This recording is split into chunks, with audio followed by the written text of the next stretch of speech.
What is happening at the Stanley Hotel? With so many reports of strange occurrences there, is there any evidence to support these claims? First, we need to go back to events that took place over 100 years ago. Thady Wyndham Quinn was an avid hunter, and in 1872 he visited Estes Park and fell in love with the area. He decided to make it into his own private game preserve and began to purchase land. By the time he was finished, Thady had control of over 6,000 acres. He also built the first lodging in the area, the Estes Park Hotel. However, in 1911 the hotel burned to the ground. Thady was also not liked by his neighbors, and after feeling unwelcome finally sold his land. And he sold it to Freeland Stanley. Freeland had arrived in the park a few years prior seeking relief for his consumption, known today as tuberculosis. In 1907, Freeland started planning to build a hotel in Estes Park, using hotels such as the Mountain View House, now known as the Mountain View Grand in New Hampshire, as inspiration. And after a bit of cajoling by the locals, the hotel had a name. The Stanley Hotel opened on the 4th of July in 1909 in Estes Park, Colorado. The hotel lacked central heating, and so was closed in winter, and even in the summer it never made any money. But Freeland Stanley loved his hotel and spent many hours lingering on the porch in his favorite rocker. Stanley passed away on October 2, 1940, at the age of 91. The hotel was sold in 1946 to the Abel Management Company, which made many renovations, including a swimming pool, and converted the carriage house into a smaller motel. However, the motel didn't last and was boarded up and used for storage. And over the next few decades, the hotel would change hands frequently, fall into disrepair, and even fall into foreclosure on more than one occasion. Then, one night in 1974, the fate of the Stanley Hotel would change forever. Author Stephen King and his wife Tabitha were vacationing in Colorado. King was suffering from a bout of writer's block. It was the off-season, nearly winter at the time, and most hotels were closed. However, there was one run-down place that hadn't quite boarded up the doors yet, the Stanley. As Stephen and his wife were looking for a place to stay, they take the long, winding drive up the mountain, and as they round the bend near the top, they see a run-down hotel. Something about this hotel just seems to pique their interest, so the couple decides to go speak with the staff and see if the hotel is open. Although the hotel was not planning on having any more guests, after a brief discussion with the staff, it was agreed the couple could stay just the one night. As it was the only room left with clean bedsheets, Stephen was handed the key to room 217 and the couple made their way up the long set of stairs to the second floor. Stephen and Tabitha would be the only guests in the Stanley that night. In its day, the Stanley was a luxurious hotel, but at this time in its history, it was far from luxurious. The walls had peeling wallpaper, the carpet stained and tattered, and the emptiness of the hotel gave it an echoing, desolate atmosphere. As Stephen and Tabitha are settling into their room, they are struck by the neglected grandeur of the old hotel. They can just feel the history oozing from the woodwork, and sense it emanating from every corner. Stephen then decides he's going to have a drink at the bar downstairs.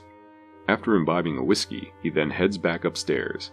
On his way, he has a peculiar encounter. As he is making his way up the stairs to his room, he hears a sound coming from the floors above him. It sounds like children laughing. Curious, being the only guest that night, he decides to head up the flight of stairs. As he gets to the third floor, the sound of the children grows louder, so he suspects they must be playing in the hall on the fourth floor. As he ascends the final steps to the fourth floor, he can hear them clearly now, and as he rounds the corner at the top of the stairs, he glimpses two small children dart around the corner at the end of the hall. The sound of their laughter quickly dissipates. Feeling like they must be the children of some of the employees, he later inquires to some of the staff about them. They inform him that none of the staff had brought their children with them, nor were any children staying at the hotel. A peculiar encounter indeed. Retiring to his room, King soon drifted off to sleep, but his slumber was soon disrupted by a dramatic dream which caused him to wake in terror. Earlier that evening he had noticed a fire hose in the hall as he was entering his room, which he dreamt was used to strangle his young son. Feeling spooked, King got up for a cigarette. By the time he had finished his cigarette, he had the story for his best-selling novel, The Shining, fleshed out in his head. The original owner of the property the hotel sits on, Thady Wyndham Quinn, is said to haunt room 407. People have claimed to see his ghostly face looking out the window of the room. Freeland haunts the billiard room and the garage. However, his favorite spot is his old rocker on the porch. His wife always enjoyed playing the piano, and, to this day, some claim to hear the piano playing and even witness the keys moving all on their own. A former employee, Paul, is said to haunt the halls at night.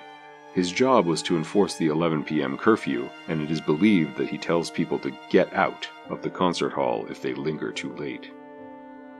Mrs. Wilson haunts room 217, and is said to unpack guests' luggage.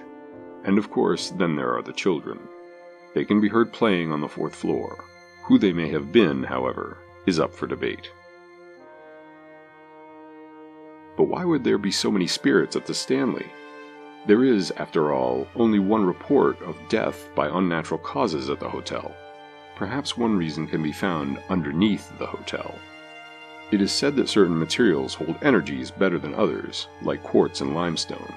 Underneath the Stanley Hotel lies a network of tunnels, which are used by employees to move from one part of the hotel to another.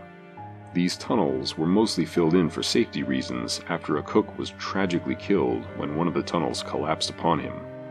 Despite this, visitors can still explore the remaining cave-like tunnels on one of the tours offered by the staff.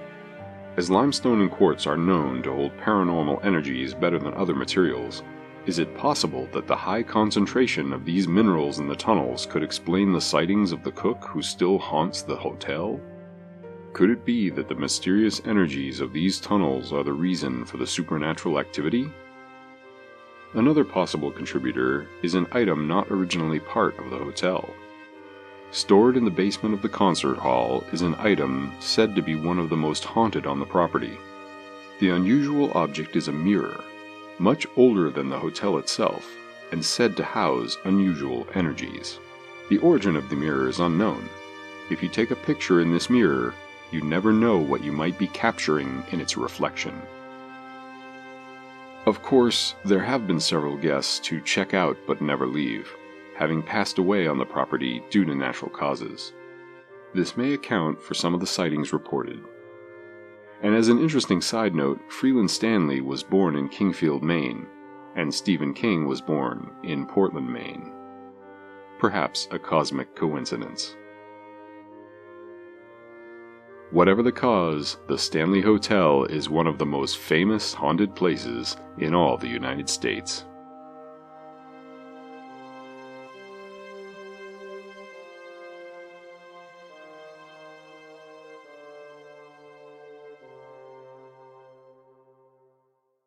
If you enjoyed this story, don't forget to hit the like button. You'll find it placed just below this video. Also consider subscribing, as it would help me to reach my goal of hitting 10 subscribers before the end of time and all that exists. Thank you, and I'll see you next time.